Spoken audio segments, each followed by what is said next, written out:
Touch the 7th key to turn on the guideline. When the guideline appears on the screen, long touch the 6th key, the V appear on the screen.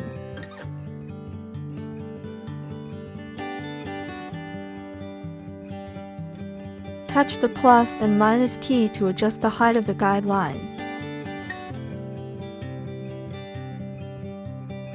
Touch the 6th key, the H appear on the screen.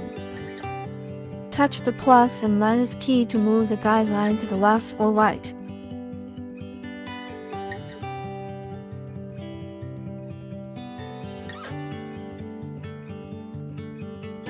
Touch the 6th key, the M appear on the screen.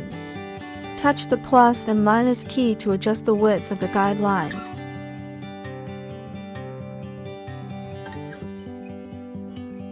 The letters disappear automatically after a few seconds.